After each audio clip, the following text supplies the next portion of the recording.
Over the years, I've had the great pleasure of talking to a lot of fine cricketers. Not as much as I would like to with Ajinkya Rahane, who I've always thought is a man of steel, not very demonstrative, not very loud. You hardly ever hear him talking about himself. But this is a moment that we cannot let go. This is when Ajinkya Rahane, the captain and the batsman, has scripted the greatest turnaround in the history of Indian cricket. It's very easy to say so just a few days after the event, but you look back and say, yes, Calcutta 2001 and Australia 2021, they're right up there. So delighted that Ajinkya is here with us. And it's been an extraordinary 5-6 months, hasn't it? Actually, Ajinkya, an extraordinary, 10 months since March when the lockdown first happened. Do you look back sometimes to handling that lockdown and wondering how life was then? I do. I mean, when I was in Australia, I was just thinking about that. I mean, lockdown was kind of so special for me because I could actually spend time with my daughter, my family, and that was the time I felt, and it was really special.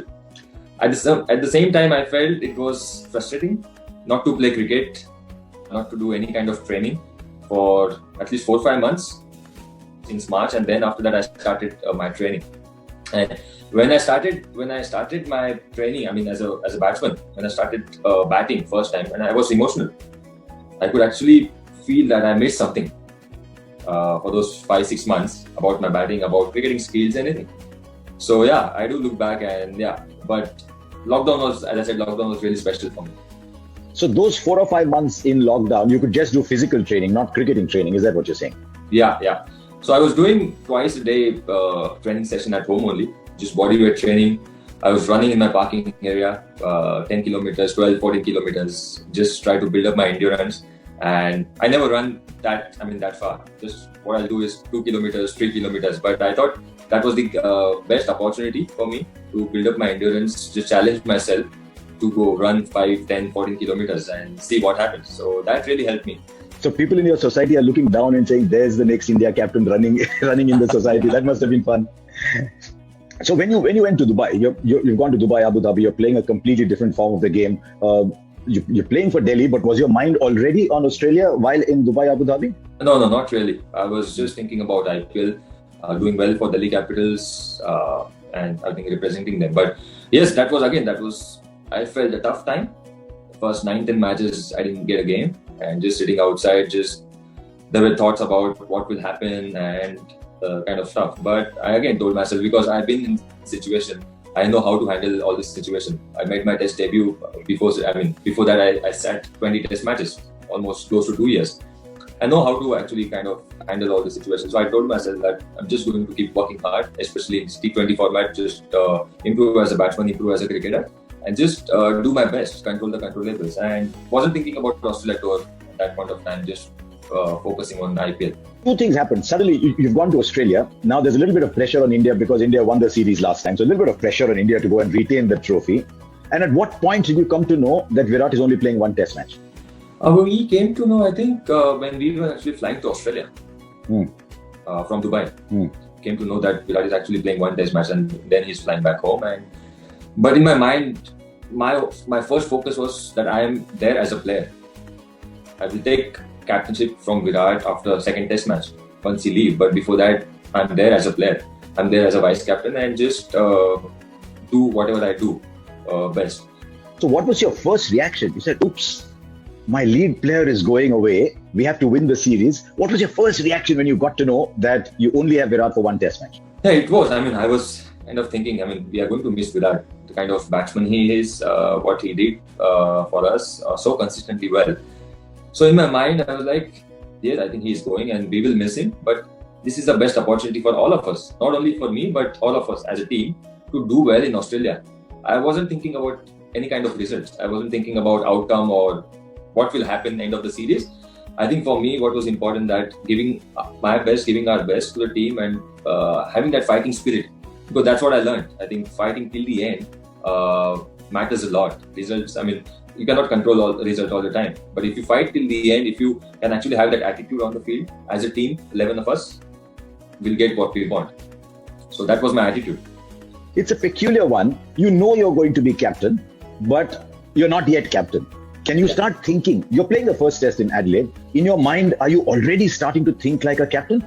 Not in Adelaide, but I think we played 2 practice games before that in Sydney. And I was actually thinking as a captain, as a player, what will be my strategies, how I'm going to use certain bowlers, what will be the field positions. So I was thinking in that fashion from practice matches, and it actually started from there.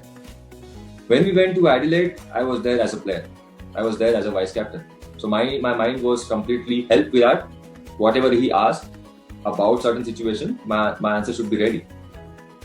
But those practice games I felt really helped me a lot getting into the test series, and then Melbourne when I actually started captaining the team. You know, I saw an amazing stat of how often you had been a captain in first class cricket. You had only been captain in touring games, and you had been captain in those 2 test matches. You had not been captain of Mumbai, you had not led in first class cricket. So in a sense, you've been around for so long, but you had actually hardly ever been captain in first class cricket. Yeah, I mean, there was an opportunity for me to captain Mumbai team, but somewhat, I thought that time it was all about focusing on cricket, try and improve my cricket, and just give my best for Mumbai team. Because I wasn't after anything. I wasn't after that I want to be the captain. My only focus was I want to serve the team. That time for Mumbai, I want to do well for my Mumbai team. Taking captainship was really easy that time. But then for me, it was all about serving for Mumbai team and then represent my country. So I wasn't after anything.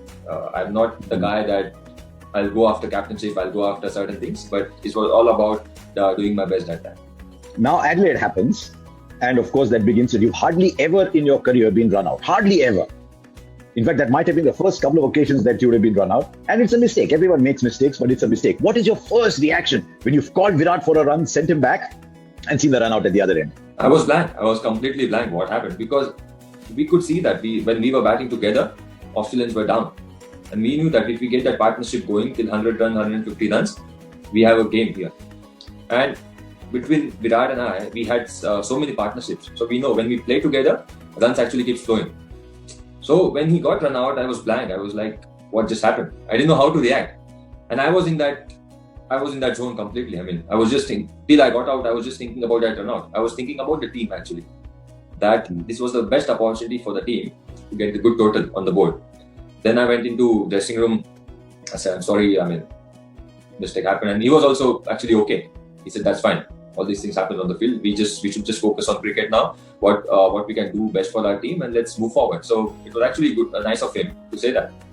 It's interesting because you're very different kind of people, but you're united by the desire to do well for India. But you do it in your own ways. So how, in a situation like this, is it very easy to just shake hands and say, I'm sorry? Is it easy to do that? I think when you know your everyone's goal is actually do well for the country, do well for your team, then that generally becomes easy. That I mean, when I went inside the dressing room and I said sorry, he was straight away. He said it's fine, it's okay, that happens. Don't let that. You don't focus on that now. Just focus on second innings. We have job in hand, and think about just how we can actually do better together. When we bat again together, let's focus on that.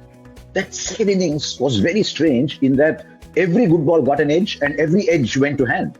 Have you ever seen anything like that where every edge goes to hand? No, not at all. I mean, I remember when we were walking the third day of the morning to the dressing room, and we all were thinking about, I think we have a game in hand here because we were 60, 70 runs ahead.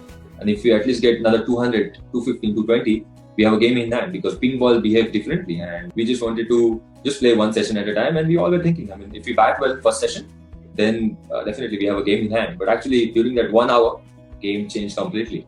And we didn't know how to react and what was happening there. Everyone was there playing and nicking the ball, playing and nicking the ball. And that was really disappointing and disheartening to see actually what happened there. But we had to move on from there. Is it easy to say? Because it's like a building has collapsed. When you're 36 all out, it's like a building has collapsed. Yeah. And building has collapsed, but your lead player is no longer available to you. The lead player who could have been a big part of the revival is not there. And as I've often said, I have absolutely no issue with that. Test series come, families, children don't come every day. But now the responsibility is on you and Ravi and the team to build something out of that collapse.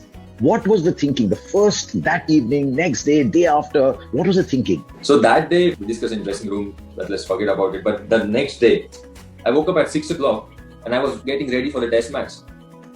I thought that was a bad dream. Then I realized, no, game is actually over. And then I actually kind of realized that, match is gone. We just have to move on. Then we sat together, Ravi Bhai, myself, the management staff, and then we decided that we are not going to discuss anything about it. We are not going to talk about Adelaide at all. Let's go to Melbourne. Let's have team dinner first in Adelaide. Let's do some team activities in Adelaide. Let's go to Melbourne and think about Melbourne Test match. No one is actually going to talk about Adelaide Test match. So the talk was all about, I think, how can we move forward? How can we come back? It was all about coming back into the series. Who are the characters in the team? Because when you're down, you need the characters to just come up and enliven everything. So who are the characters, who are the funny guys around who just lift the mood? I thought everyone reacted positively. Ashwin was really good. Pujara was he was very light. Generally, he's very serious. But Pujara was very good. Rishabh Pant is a unique character. We knew that Rohit is going to join after Melbourne Test match, so we all were happy about it. But I thought everyone actually reacted really positively after that team dinner which we had, team activity which we had, and that got us together. And I thought that was a turning point. Not to discuss about Adelaide Test match and having everyone together during that time, because we couldn't go out in Adelaide. So what we had to do is just sit together, just have fun, and just do some team activity. You know, it's peculiar because sometimes you can go out, you can go see a movie, go to a hotel, walk around. You can't do all that because of the peculiar lockdown. So sometimes it can just keep playing on your mind. Just keep playing. You can get negative, you can get angry. How do you prevent that from happening? Yeah, I mean, it was really challenging. Adelaide and Melbourne was okay. We could actually go out. But from Sydney it was tough. We had to roam around in hotel room, team rooms. So it was challenging because we knew that life in Sydney, outside life in Sydney was normal. Everyone was behaving normal. I mean, people were roaming around, just us teams. We are just staying inside and not going anywhere. So as an international athlete, I feel that the negative thoughts actually creeps in. Many thoughts will creep in when you're sitting inside your room doing nothing. So it was very challenging. But then we decided that we are going to sit together in a team room whenever possible. Just whatever, if anyone wants to share anything about anyone or what they feel, how they feel, they are going to do that. And just get that bonding going as a team. Whenever, if someone wants to sit with Pujara, Ashwin, or physios or coaches, they can call them anytime. Yeah. Atmosphere was really free, and I thought the team room culture, that team bonding culture, was really helpful.